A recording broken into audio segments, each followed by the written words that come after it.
Hi there, how are you all doing? I hope you're doing really well. I've just come out of the supermarket. In fact, it's the second time I've been to the supermarket today.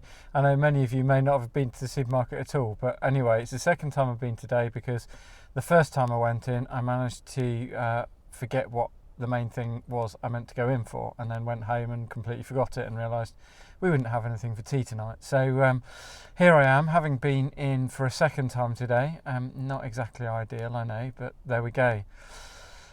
And it got me thinking because I think, well, if you're anything like our house over lockdown, our house, we found we've eaten more than we would normally. I guess when you're working at home, you kind of find yourself at your desk and you just kind of end up, maybe you get a bit bored or you just want to graze and there's food around, and I'm sure our food bills have gone up a lot. But also, I think we've been a bit more adventurous in what we've cooked because we've got time. The rest of the family's all been lending a hand with cooking, so there's been some more interesting stuff being cooked and all the rest of it, and lots of baking going on. Now, baking is something not everybody's been able to do because obviously flour's been out of stock and in short supply, but I can tell you that the supermarket I've just been in got plenty of flour now, so that's all right, isn't it?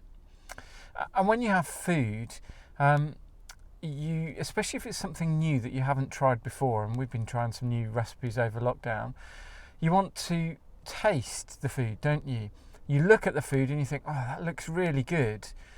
But until I've tasted it, I don't know if it's any good at all. In some of those cooking programs and all that kind of stuff, they have those catchphrases, don't they? Oh, it's all in the taste. So it might look brilliant, but it might taste dreadful. And it reminded me of a bit of the Bible that I read the other day from Psalm 34, and it says this: taste and see that the Lord is good. Blessed is the one who takes refuge in him. Taste and see that the Lord is good. Blessed is the one who takes refuge in him. Now, there's loads of brilliant stuff in Psalm 34, and really, if you haven't read it recently, have another read of it.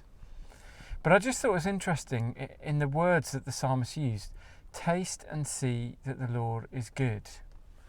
It's almost like the psalmist is saying, look, it might look good from the outside, but actually, if you taste it, you realise actually it is brilliant as well, and it is amazing.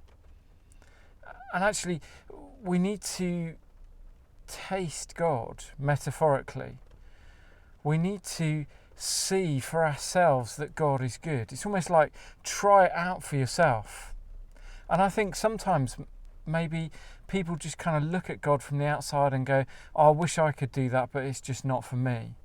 Or maybe we kind of don't really get involved with it. When you taste food, you've got to get involved, haven't you? You've actually got to do something with it. Well, the psalmist urges us to get involved, to almost try it out and try and see. Actually, once we experience God for ourselves, we realise how good he is. We realise how amazing he is. Once we experience God, once we see for ourselves in his word all that he's done for us, his many blessings for us, we realise how good God is. Taste and see that the Lord is good. And you see, when we do, the psalmist says this: blessed is the one who takes refuge in him. We can take refuge in God when we're struggling and all the rest of it.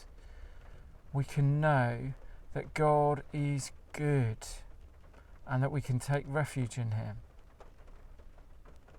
So when you're eating your meal tonight, next time you go to the supermarket, remember, taste and see that the Lord is good, because he's so much better than good. He's the best thing that we can ever do is to come to know Jesus.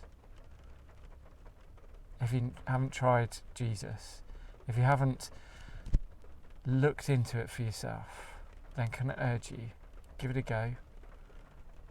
Taste and see that the Lord is good.